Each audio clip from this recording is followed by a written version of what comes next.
because I lifted the body up higher, gearbox.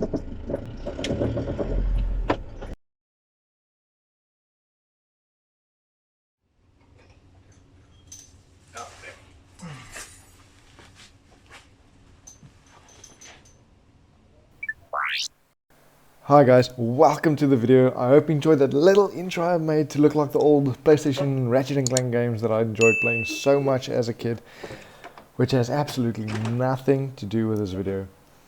But I just wanted to try a little voiceover for this video. But actually all it was is that I forgot to record an intro. But anyway, here I'll be going through how I went about installing body spacers in my little Isuzu pickup. Or rather, how not to. I don't know. You can be the judge of that. Okay, so in the workshop manual, they show you exactly where all the body mounts are. So all of these points you'll want to put in spaces, except where there aren't any bolts. So I'm going to go ahead and do this. It's a bit dark outside, but I'm so excited to get this body spaced and sitting a little higher off the ground, making it look a little nicer. And tomorrow after work I'll go and fetch the bolts, and then I can just install the spacers.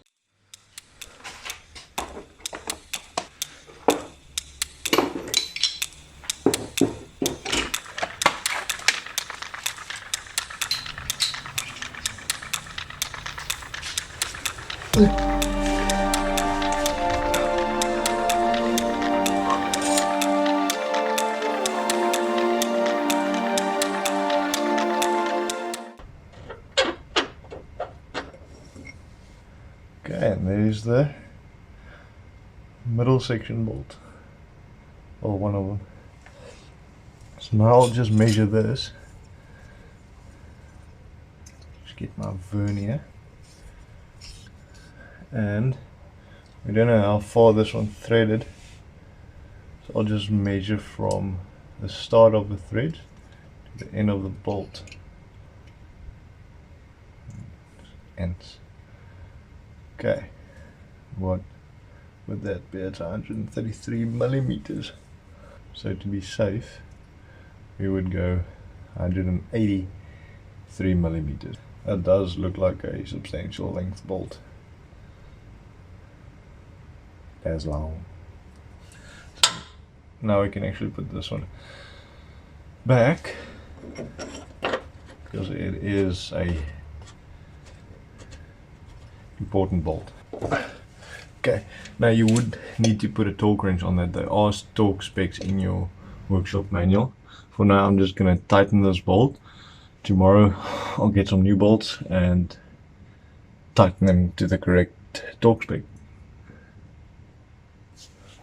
What the hell is this? It looks like an insect leg or something. I don't really want to know what that is. It's going to be massive. Okay, I'm going to go get out from under the... Okay, so I might have lied when I said I need to take the bolt out, because I can actually just measure it with the verniers. This. Look it on the top of the bolt there, measure it to there. And that does look a bit like it's on the long side, but it doesn't have to be exactly this length longer. As long as the nut can get threads, then we should be golden. So I can actually measure from halfway through the threads just to be safe, and then add 50 millimeters on that for the spacers. This is the front mount. Looks like it's just the front clip that sits on that mount, so there's not a lot of weight there, but the bolts are quite long actually. Okay, so the front I measured around 110 millimeters, so I would make that 160 millimeters for the new high tensile bolts. Okay, so moving on to the rear of the vehicle, that last bolt length that I need. And So it's right underneath here. Okay. It's that one right. Whoops. It's that one right there. I am not drunk.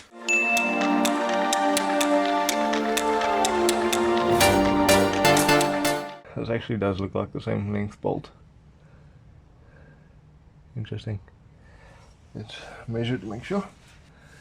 It's exactly the same length. I haven't moved the vernier. Okay, so going through my favorite pile of bolts. This is the one that came off the vehicle. And this is one with exactly the same thread. Matches up perfectly. So I can just show you that without letting the camera fall. So that's a perfect match. It's the right size, everything. So I'll take this as a reference. Okay, so there is a shorter bolt in the rear, but it is a 17 and not a 13 like the others. So I'll just go ahead and move this one as well. I needed a longer extension for this one though.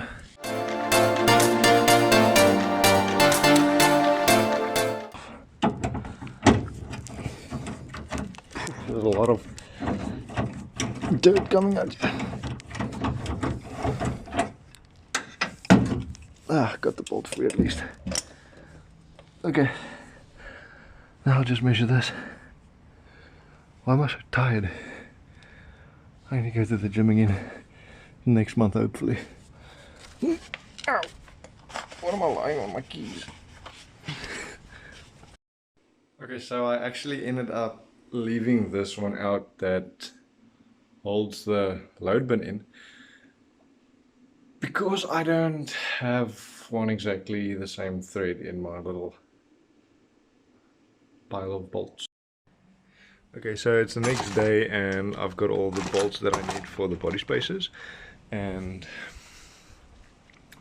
now I'm just gonna go ahead and loosen up everything that ties the body to the motor, because obviously your motor sits on your chassis. That's going to go down compared to your body that's going to come up. So things like the radiator hoses, just going to have to loosen them up so they can twist individually. This is perfect because it actually has the angles so that I can still move them. I don't have to buy new hoses. Stuff like the air intake box to the turbo, I'll just have to loosen these hose clamps and the one on the turbo just so I can get some free play.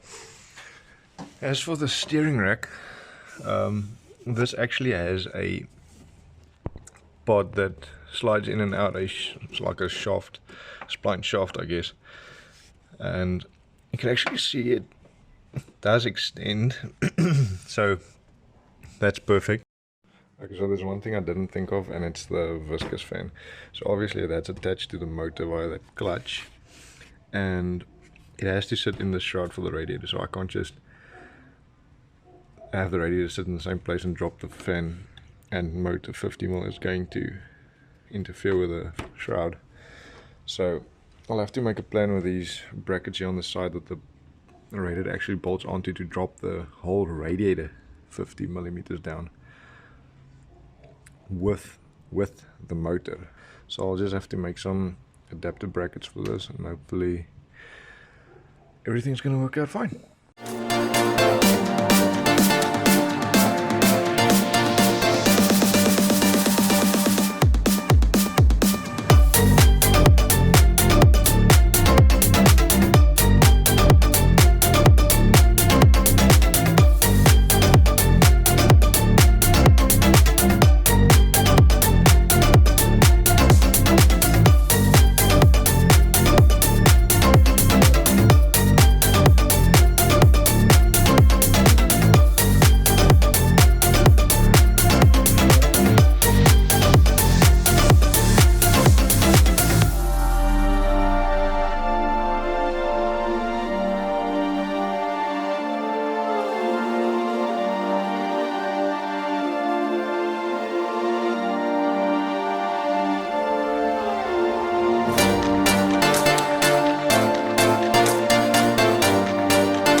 so I ended up taking the radiator out. For that I need to take that bash plate off first. As you can see, this is why I took the radiator out instead, just to give it a proper clean. And I haven't gotten any high temp problems. I still have most of the radiator's area left for cooling, but this should make a decent difference. This is most of what came off of the radiator. Looks a lot better already, but I'm just gonna wash it out from the back to get most of the stuff out in reverse.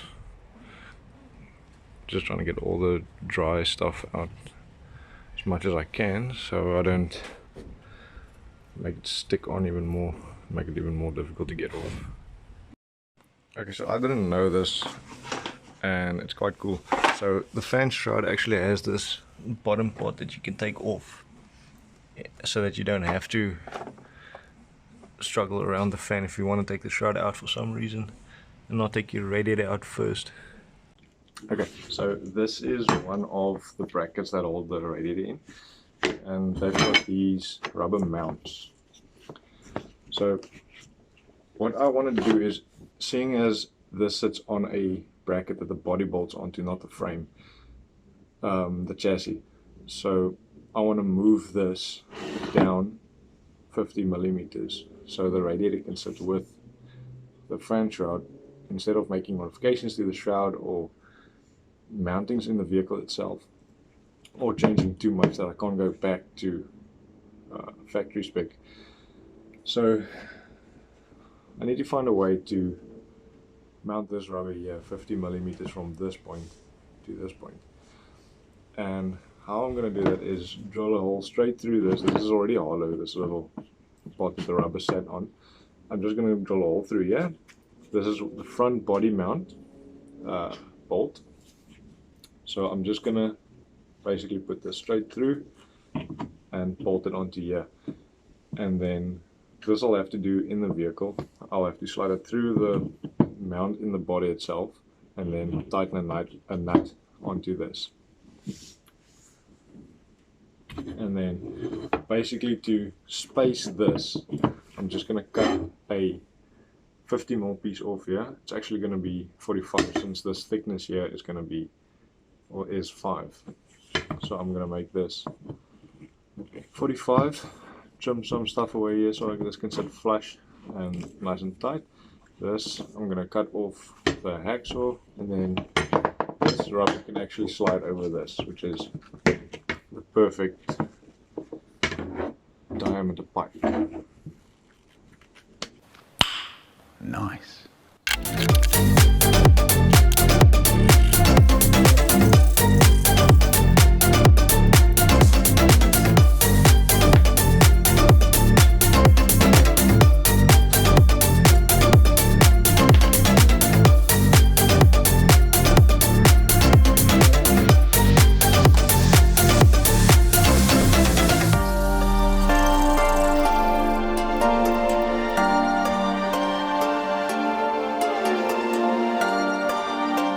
Okay, so all it is this little rubber's going to sit over this pipe that I cut off. Get that over there. Slide that over.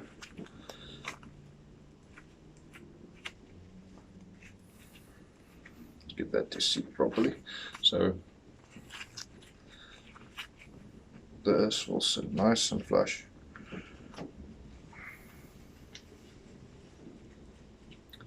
And then that'll pop through. I'll go through the radiator bracket and screw it on there. So it's going to sit nice, flush, sturdy, shouldn't go anywhere. And you should be able to space the body. I give in to the lesser fight.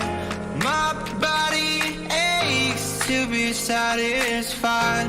My weakness comes and goes. My weakness comes and goes.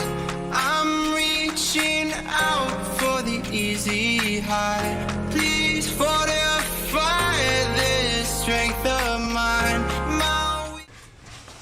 Now it's time to take the body spaces out from the one side. I've already loosened the other side, and I'm just going to leave them threaded still as a safety precaution. And well, so you know it's going to line up every time. Weakness comes and goes. My weakness comes and goes.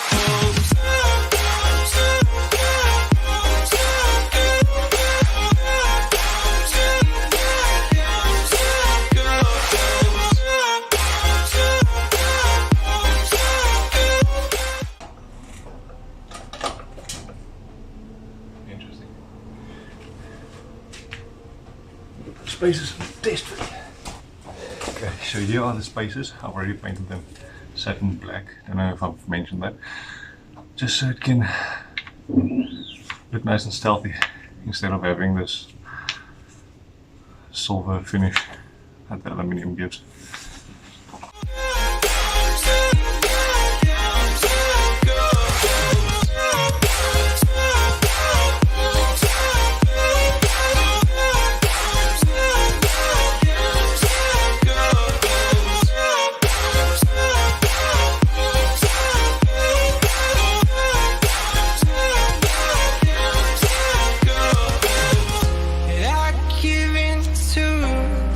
Side bolts haven't binded up yet, it's good. Should be good.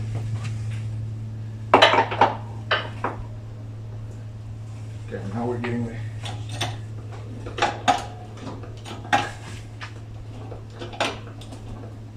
As the body lifts up, the load on the shocks get lighter, and the chassis also moves up.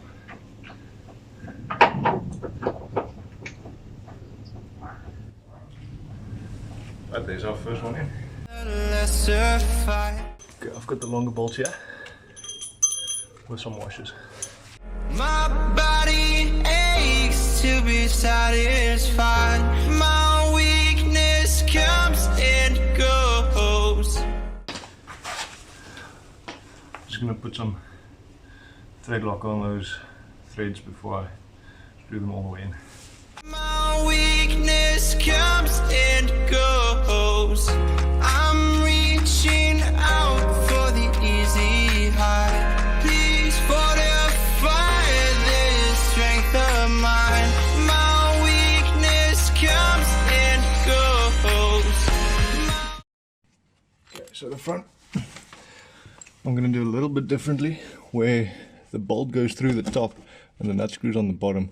I'm actually going to put the bolt through the bottom because it just won't clear this side. Weakness comes and goes. Okay, so I'm just going to tighten that slightly and then get them all to the correct torque spec.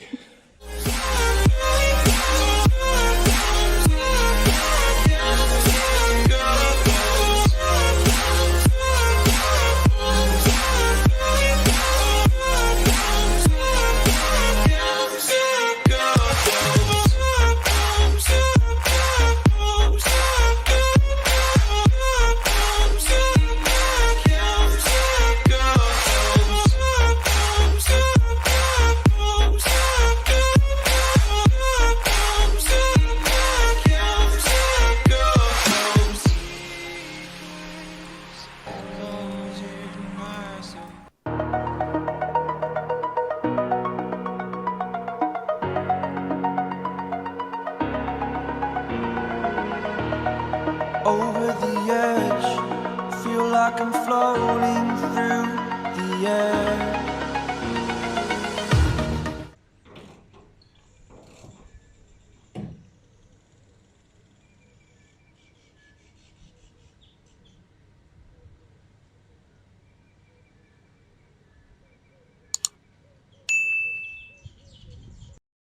Okay, so I've torqued down all the bolts for the body. The lift is looking fantastic. It should have been like this from the factory, I think. Just the height of the cab itself. Okay, so one thing I did notice was with the body moving upwards and everything that's connected to it, like the brake cylinders and the clutch fluid reservoir. So this is interfering with this intercooler shroud, so I'll just have to trim this away nice and tidy so it can, ow, hit my elbow. I've neatly trimmed this piece out. Now all that's left to do is put the radiator back, and I have to get those supports, those brackets in first, and then drop the radiator in second. Pain I felt is paid for, all is said and done. So now just the radiator left. Well,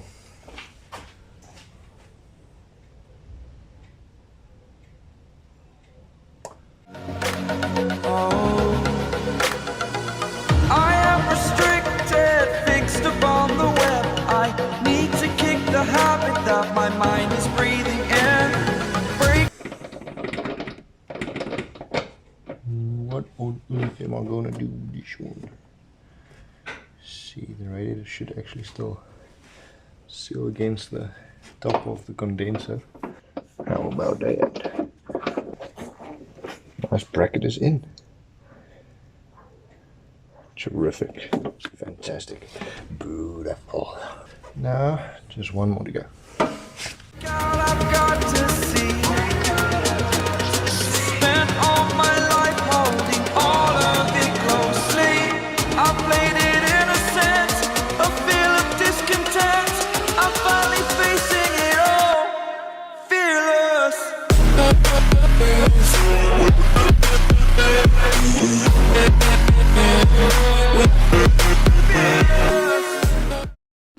Okay, so I temporarily bent this bracket and welded an extension piece downwards. Doesn't look pretty at the moment, but it works. It's just a temporary fix. I need to get a decent bracket made up. So this is now just so I can fill the coolant back up and go for a drive. Okay, so initial impressions. Well, I think there might be more rubbing and without it. But as you can also hear, it sounds a bit loud in here, and it's because I had to take out the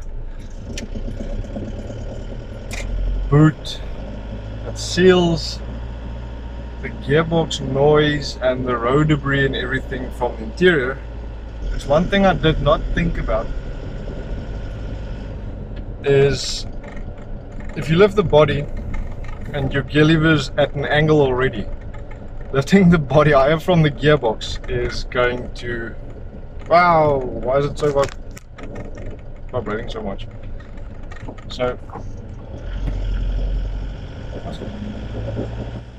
there's more rubbing now. I don't understand why.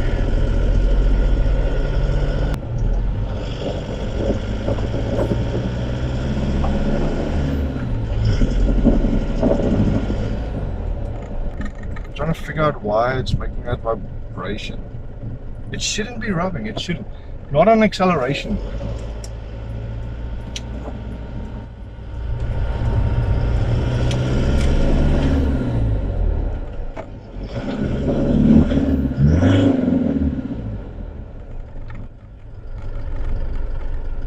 I don't know why it's doing that.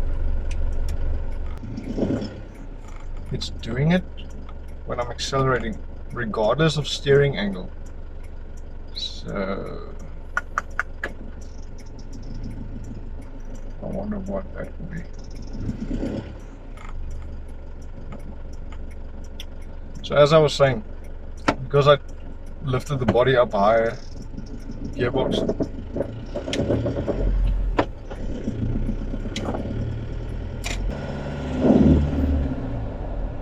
okay, so it's not under revs, it's not, it's just hard acceleration, or medium acceleration, not even hard acceleration. So the rubbing, there's actually no rubbing, it's just, I don't know if it's got to do with that steering, or there's something else, the engine twisting might be contributing to something.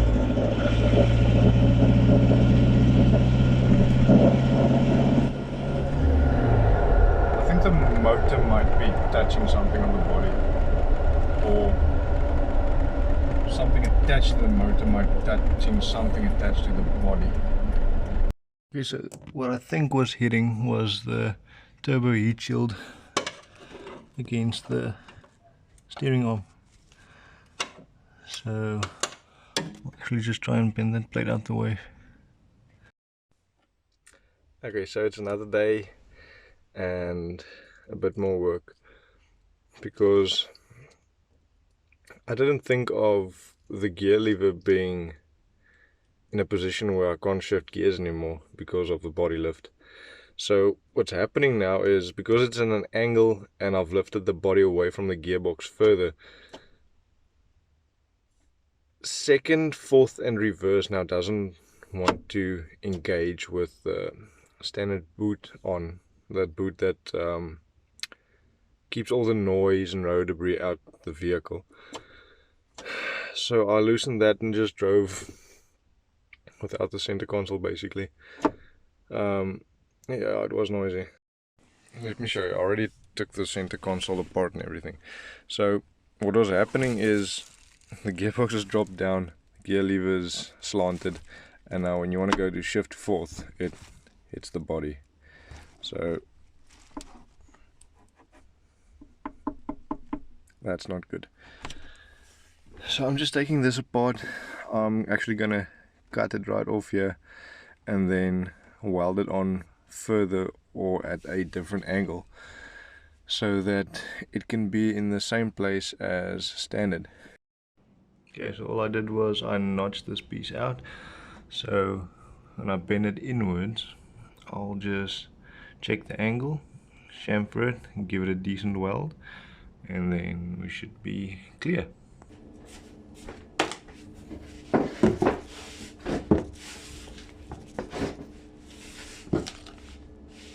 I thought, while I've got this out, I'll change the lower bush that I got from Isuzu.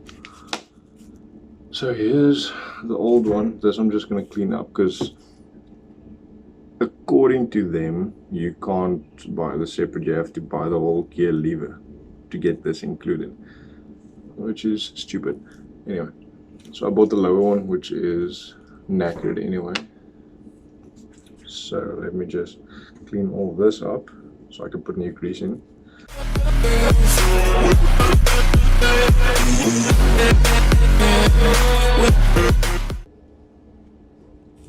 Nice.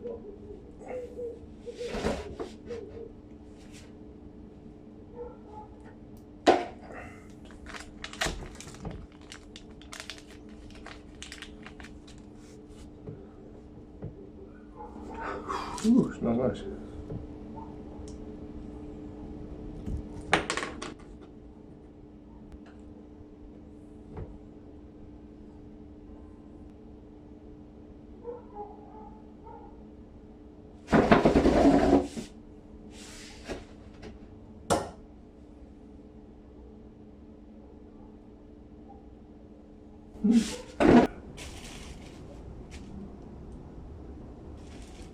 I think my power just went out.